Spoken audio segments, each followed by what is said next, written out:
আপনারা যারা নিষেধ করলেন চরমোনাই গিয়া লাভ নাই, তাবলীগে গিয়া লাভ নাই, দেওবন্দে গিয়া লাভ নাই, হাটহাজারী গিয়া লাভ নাই, চরমোনাই, উজানি, নানুপুর, বাহাদুরপুর খাঁটি আল্লাহ আল্লাহর দরবারে গিয়া লাভ নাই।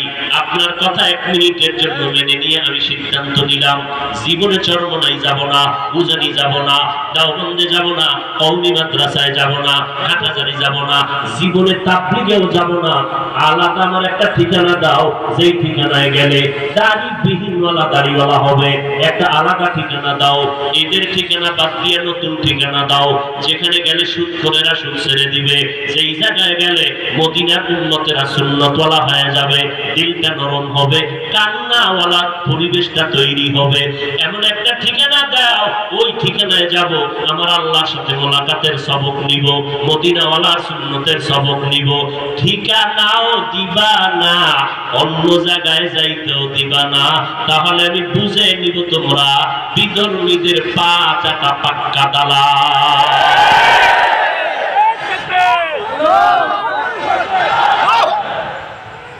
ভাইরা আমার, যাব না, চরমোনাই যাব না, তাবলীগে যাব না, দেওবন্দে যাব না, কওমিতে যাব না। আলাদা ঠিকানা দাও, কোন জায়গায় গেলে মানুষগুলো নামাজি হবে, রোজাদার হবে, কান্নাওয়ালা হবে, পাগড়িওয়ালা হবে, সুন্নতওয়ালা হবে। আমার কথা কোনো ভেজাল আছে? হ্যাঁ, এরপর বলবে হিংসা করি। হ্যাঁ, বাতিলের বিরুদ্ধে কথা বলা হিংসা না ঈমান? জোরে বলেন। আর আমরা যারা চরমোনাই, তাবলীগ, দেওবন্দি চিল্লাই, আমরা কি বলি? দেওবন্দে না গেলে গুনাহ হবে, তাবলীগে না গেলে গুনাহ হবে। একবারও বলেছি? সমস্যা কি? আমরা তো কখনো বলি নাই কওমি মাদ্রাসায় না পড়লে গুনাহ হবে, একবারও বলি নাই আমরা দেওবন্দি তাবলীগে না গেলে গুনাহ হবে, একবারও বলি নাই। সারাটা বছর চিল্লাইয়া মানুষের পায়ে ধরে ধরে ধরে ধরে বয়ান করি। বয়ান করার স্লোগান মাত্র দুইটা স্লোগান মানুষের অন্তরে ঢুকাইতে চাই। ও গাজীপুরের মুসলমানেরা, দুনিয়ার জমিনে যতদিন আমরা বেঁচে থাকবো গোলামি করব আল্লাহ, আদর্শ মানব মদিনাওয়ালা নবী। কোন পীরের আদর্শ মানব, কোন নেতার আদর্শ মানব না, কোন দলের আদর্শ মানব কার? তুকু যা সুন্নতে আহমদ কুজা পা মুহাম্মদ কাইবুয়াত নিসবত তোরা। পয়গম্বরের সুন্নতের আদর্শের মতো আর দামি আছে? দেখেন এই যুবকেরা তাকায় দেখ, অনেকে মনে মনে মনে মনে ভাবতেছো রে বাবা, মনে মনে বলতেছো হুজুরদের কথা মতো মদিনার নবীর আদর্শ যদি মানিয়ে চলি, আমরা চলার স্বাধীনতা থাকবে না, লেখাপড়ার স্বাধীনতা থাকবে না, আমাদের সংসারের স্বাধীনতা থাকবে না। ও আল্লাহর বান্দারা, একটু আল্লাহর মহব্বতে আল্লাহর দেওয়া জ্ঞান দিয়ে একটু চিন্তা করো। গরু ছাগলের তো আল্লাহ চিন্তা করার মতো মেধা দান করেন নাই, মানুষকে চিন্তা করার মতো মেধা আল্লাহ দান করেছেন। চিন্তা করে আমাকে একটু জবাব দাও। তোমাদের নজরের কথা বলছি, গোপন কোনো কথা না। আমরা যারা নবীর তরিকায় নামাজ পড়ি, পর্দা করি, হালাল খাই, মা বাবার খেদমত করি, ওলামায়ে আহলে হকের পরামর্শ নিয়ে নবীর সুন্নতের আমল করি। ও ভাইজানেরা, আপনারা যারা নামাজ পড়েন না, পর্দা করেন না, নবীর সুন্নতের আমল করেন না, আপনারা যারা হালাল ভাবে চলেন না, বলেন আমরা আপনাদের কারণে আপনাদের তুলনায় কি পরিমাণ ডাউনে আছি, আর আপনারা স্বাধীন স্বাধীন বলিয়া নবীর তরিকা জবাই করিয়া কি পরিমাণ উপরে আছেন, আপে আছেন। আপনি জবাব দিতে পারবেন না, সেই হিম্মত আপনার অন্তরে এখনো নাই। আমি জবাব দেই, মিলাইয়া দেখেন ঠিক আছে নি? অযুবকের দলেরা, ও জ্ঞানী মানুষেরা, একটু চিন্তা করে দেখবেন, আমরা যারা নবীর তরিকা মানতেছি, আপনাদের তুলনায় তো আমরা পরাধীন নাই, স্বাধীনতা আমগত নষ্ট হলো না। নিজে হিসাব করে মিলাইয়া দেখলাম, আপনারা যেমন 3 বেলা খানা খান, আমরা নবীর তরিকা ঠিক রাখিয়াও তো 3 বেলা খাই, বরং পিওর খাই, আরো বেশি ভালো ভালো খাই। নাম্বার 2, আপনারা নবীর তরিকা বাদ দিয়া ব্যবসা করেন, চাকরি করেন। আলহামদুলিল্লাহ, আমরা নবীর তরিকা ঠিক রাখিও তো ব্যবসা করনেওয়ালা, নবীর তরিকার মধ্যে চাকরি করনেওয়ালা আছে না নাই?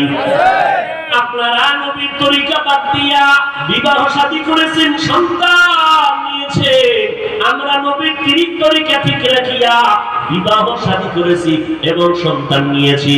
আপনারা নবীর তরিকা বাদ দিয়া দেশ বিদেশ স্বাধীনভাবে সফর করেন, আমরাও তো নবীর তরিকা ঠিক রাখিয়া দেশ বিদেশ স্বাধীনভাবে সফর করি। বলেন আমরা কোন দিক থেকে নিচে পড়ে গেলাম, আপনারা কোন দিক থেকে উপরে উঠে গেলেন? ও নবীর উম্মতের দলেরা, আমরা তো স্বাধীনভাবে জমিনের মধ্যে আছি।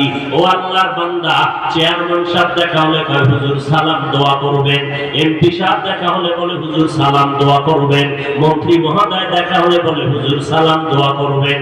বলেন আলহামদুলিল্লাহ, এই কোরআন আর নবীর সুন্নাত ওয়ালারা এই বর্তমান পৃথিবীর মধ্যে এত বিপদের মধ্যেও এরা বিন্দু থেকে অসম্মানে নাই। সম্মান দেওয়ার মালিক কে? আল্লাহ। আর জোরে বলেন আল্লাহ। তাহলে আপনি কেন বলবেন নবীর তরিকা মানলে স্বাধীনতা থাকবে না? এবার বলবেন ভাই, আপনাদের মতো কি আমরা হতে পারবো না? আপনাদেরকে একবারও আমি বলি না আমাদের মতো হইয়া যান, একবারও বলি না রে বাবা। স্কুলে যারা পড়েন আলহামদুলিল্লাহ, কলেজে যারা লেখাপড়া করেন আলহামদুলিল্লাহ, ডাক্তারি পড়েন আলহামদুলিল্লাহ, ইঞ্জিনিয়ারিং পড়েন আলহামদুলিল্লাহ, যারা ব্যবসা করেন আলহামদুলিল্লাহ, যারা চাকরি করেন আলহামদুলিল্লাহ। ওই রাস্তাটা থেকে আপনার আসার দরকার নাই। কেউ যদি ডাকে আপনি আসবেন না, কারণ আমার মাদ্রাসায় আলেম ওলামা মুফতি মুহাদ্দিস তৈরি হওয়ার ছাত্রের অভাব নাই। কিন্তু আমার দেশে বড় অভাব, আদর্শবান মুসলমান ডাক্তারের অভাব, আদর্শবান মুসলমান ইঞ্জিনিয়ারের অভাব, আদর্শবান মুসলমান এসপিডিসির অভাব, আদর্শবান মুসলমান একজন ডাক্তারের বড় অভাব। আর যদি আমার বাংলাদেশে প্রত্যেকটা থানা জেলার মধ্যে সব এসপিডিসি ওসি সাহেব 5 বেলার নামাজি হইতো, আমগো বয়ান করতে কোনো টেনশন করা লাগতো না। কথা ঠিক নেই? ওরে আল্লাহর গোলাম, নজর করেছো? প্রধানমন্ত্রী কওমি মাদ্রাসার সনদের স্বীকৃতি যখন দিবে মাথাটা গরম হয়ে গেল। নাস্তিকরা কয় প্রধানমন্ত্রী আপনার মাথা খারাপ, কওমিওয়ালাদের সনদ দিবেন কেন? এদেরকে দিয়ে লাভ কি? তিনি বললেন এরা আমাদের দেশের সন্তান, এরা তো টাকা আমাদের থেকে নেয় না, জনগণের কলিজার মোহব্বত দিয়ে তারা কোরআন শিখে। আজকে দুনিয়ার মধ্যে তারা মাথা উঁচু করে দাঁড়ানো। এরে নবীর আশিক যখন এই কথা বলল, যুক্তির সামনে সব মাথা নত করে ফেললো। তন্ন তন্ন করে তদন্ত করে দেখলো কোন মাদ্রাসায় অস্ত্র নাই, কোন মাদ্রাসা ছাত্ররা বিড়ি টানে না, গাঁজা খায় না, মদ পান করে না। এরা অল টাইম পকেটের মধ্যে হাত দিয়ে দেখে, এক জায়গায় তসবিহ, আর এক পকেটের মধ্যে মেসওয়াক, আর এক পকেটের মধ্যে টিস্যু পেপার। এরা বাথরুমে গেলে টিস্যু ব্যবহার করে, এরা মেসওয়াক করিয়া ওযু করিয়া নামাজ পড়ে।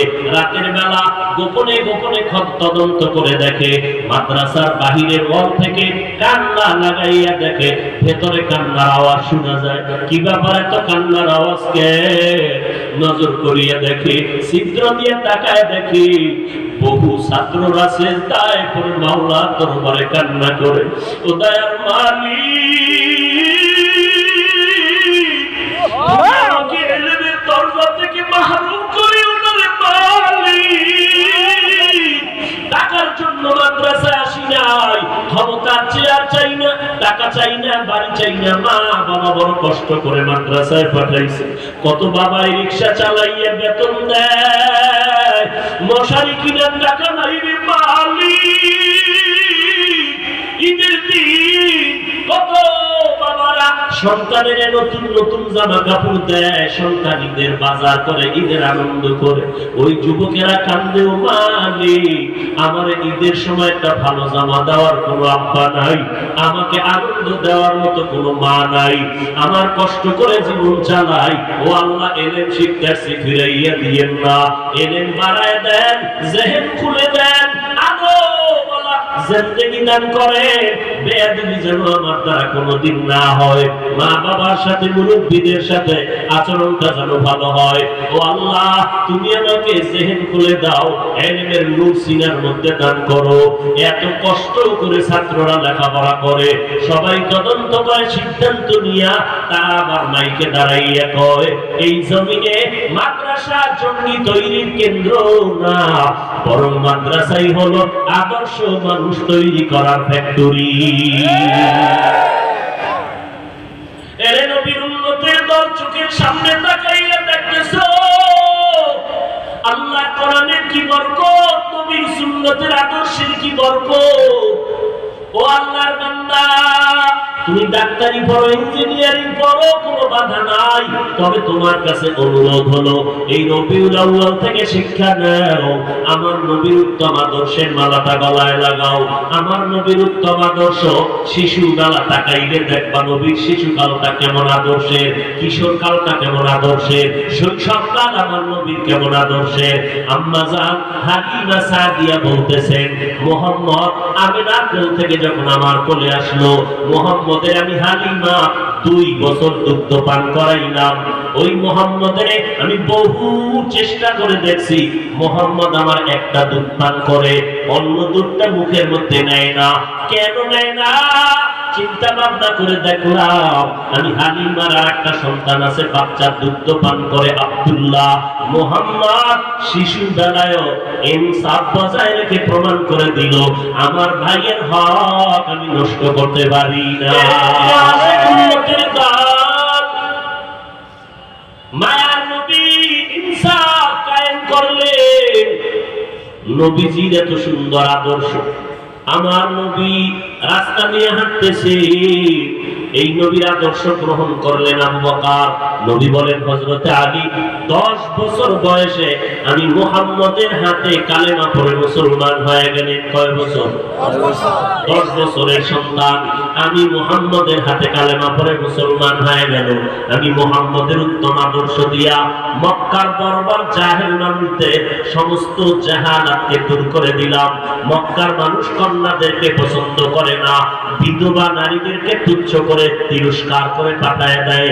আমি মুহাম্মদ আরবের মধ্যে নারীর সম্মানকে উঁচু করে দেখায় দিলাম।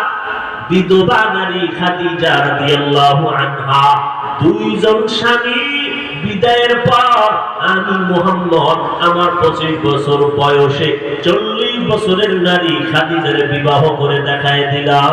এ আরবের জাহেলের দল, নারীদের সম্মান কম না, আল্লাহ নারীদের সম্মান অনেক উঁচু করেছে।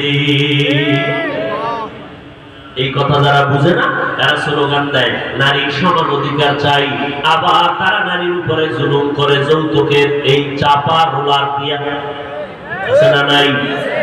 আবার বলে ইসলাম নারীর অধিকার দেয় নাই। সারা দুনিয়ার কোন ধর্ম নারীর অধিকার বাড়াইতে পারে না, একমাত্র ইসলাম নারীর সম্মান বজায় রেখেছে। নবী বলেন এই দুনিয়ার আরবের মানুষেরা তোমরা কন্যা সন্তানকে হত্যা করো, অথচ আমি মুহাম্মদ এসে তোমাদের আকীদা নষ্ট করে দিলাম। নারীদের এত সম্মান কেন জানো? এই নারীরা আমি মুহাম্মদের নিয়া কত গর্বে ধারণ করছে। আমার মা, সমস্ত মায়েরা বাচ্চা গর্বে নিয়ে কষ্ট করে, খানা নাই, ঘুম নাই, এত কষ্ট করে সব নারীরা নবীদের মা, আলেমের মা, হাফেজে কোরআনের মা, সাহাবায়ে কিরামের মা, আল্লাহওয়ালাদের মা, বড় বড় বড় বড় দার্শনিকদের মা, বড় বড় বিজ্ঞানীদের মা। এই মায়ের সম্মান কোনোদিন তুলনা করা যাবে না। নারীদের সম্মান অনেক বেশি। ও দুনিয়ার মানুষ, কিয়ামত পর্যন্ত চাপাবাজি করতে পারবা, নারী আর পুরুষের কোনোদিন সমান অধিকার করতে পারবা না। পারবে কোনদিন? নারীকে সমান যদি করতে চাও, তাহলে 1 বছর বাচ্চা তোমার স্ত্রী নিবে, আর 1 বছর তোমার ভ্যানে বাচ্চা নাও, তো সমান হয়ে যাবে। সম্ভব? বলেন সম্ভব? এই চালাকি চলবে না। আল্লাহ তাআলা নারীর সম্মান বাড়ায় দিলেন। মদিনার নবী বলেন, এই দুনিয়ার মানুষ, একটা কন্যা সন্তান যদি পাও, শুকর আদায় করিও, তুমি একটা জান্নাতের মালিক হয়ে গেছো।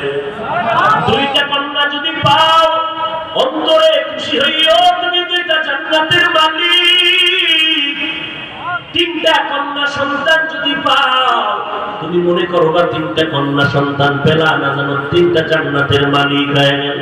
আমি মুহাম্মদ বিধবা নারী খাদিজার বিয়ে করার পরে আমার জমিনের মধ্যে যত সন্তান খাদিজার গর্ভ থেকেই পাইলাম, মাত্র একটা ছেলে মারিয়া কিপ্তিয়ার গর্ভ থেকে আসছে। আমার 3-4টা ছেলে সব দুনিয়াতে অল্প বয়সে চলে গেল। আমি মুহাম্মদ 4টা কন্যার বাবা, সব খাদিজার গর্ভ থেকে আসছে। যায়নাব আমার মেয়ে, উম্মে কুলসুম আমার মেয়ে, রুকাইয়া আমার মেয়ে, আমার কলিজার মেয়ে ছোট মেয়ে ফাতেমা রাদিয়াল্লাহু তাআলা আনহা। ওই ফাতেমা আমার কলিজার টুকরা, জান্নাতের নারীদের সরদারিনী হবে। ও দুনিয়ার মানুষ, আমি নবী 4 কন্যা, আমার কোন ছেলে নাই। কন্যাদের সম্মান আল্লাহ বাড়ায় দিয়েছেন। আল্লাহর নবী বলেন আমি 4টা কন্যার বাবা। শুধু তাই না, বর্তমান দুনিয়াতে এই জমিনে আমার নবীর আওলাদের সব বংশটা বেঁচে আছে। ফাতেমা রাদিয়াল্লাহু আনহার সন্তান হাসান হুসাইনের বংশধারার মাধ্যমে। এর নবীর উম্মতের দল, কন্যা সন্তান তোমার জন্য রহমত। কিন্তু ওই জাহেলদের মতো কিছু জাহেল মূর্খ এখন এই জমিনে আছে। কন্যা পাইলে মনটা খারাপ করে, ছেলে পাওয়াল খুশি, যৌতুক খাবে কুকুরের পায়খানার মতো। ছেলে চায় মেয়ে চায়। এ আল্লাহর বান্দা, তুমি জানো না ছেলেটা আসিয়া তোমার কি লাভ হবে? যদি ক্ষতি হয় কিছু করার নাই। এই জন্য তুমি মনে করে নাও আল্লাহ তোমার কল্যাণ চায়। ছেলে দেয় নাই, মেয়ে দিছে, হতে পারে ছেলের মাধ্যমে তুমি যা পাইতা উপকার, এর থেকে বেশি হবে মাইয়ার দ্বারা উপকার। ছেলে পাইলে লাভ কি? ওই যে বাগদা থানায় ঢাকা, কয়েক মাস আগে বাবায় মরে গেল, অঢেল সম্পদ রেখে গেল, 2টা বড় বড় দাহামার্কা ছেলে রেখে গেল। ওই 2টা ছেলে বাবার লাশটা ফালাইয়া দুজন বাবার টাকা পয়সা নিয়ে সারাদিন ঝগড়া করলো। বাবার লাশটা পড়ে রইল, দাফন করার সময় পায় নাই। ও গাজীপুরের মুসলমান, এমন কুলাঙ্গার সন্তান জন্ম দিয়া কি লাভ? আর এমন কুলাঙ্গারের বাবা দাবি করে কি লাভ হবে বলো? এর যুবক, আল্লাহর মহব্বত দিয়ে তওবা করি নাও। মদিনার নবী আমার এমন আদর্শ দিয়ে গেলেন। আজকে আমি হাফিজুর রহমান, কে জানে আমার মা, কে জানে আমার বাবা কেমন, আমার বাড়ি কই, আমার ঘর কই, আপনাদের মসজিদের ইমাম সাহেব কে জানে বাড়ি কোথায়। বড় বড় দামি মানুষগুলো তার কমলে উঠে আর বসে, তার ইশারায় নামাজটা পড়ে যায়। ও নবীর আশিক, আল্লাহ তাআলা সম্মান দিয়েছেন আমার ইলমের কারণে না, একমাত্র মদিনাওয়ালা নবীর আদর্শের বরকত। এরে নবীর আশিক উম্মতের দল, কয়দিনের দুনিয়া বাহাদুরি করবারে বাবা। ও যুবক, এমন কোন দিন নাই যে যুবকের লাশের খবর নাই। আপনাদের এই বিশ্ব রোড, গাজীপুর থেকে মোমেন শাহী রোডে, আপনারা তো জানেন মিডিয়ার মধ্যে কয়েকদিন আগের ঘটনা। এলাকের নিচে পড়ে গেল মা, গর্ভের মধ্যে বাচ্চা, সাথে তার মেয়ে আছে কন্যা, সাথে তার স্বামীও আছে। মা মারা গেল, কন্যাটাও মারা গেল, স্বামীটাও মারা গেল, গর্ভের বাচ্চাটা বের হইয়া জমিনের মধ্যে এখনো বেঁচে আছে।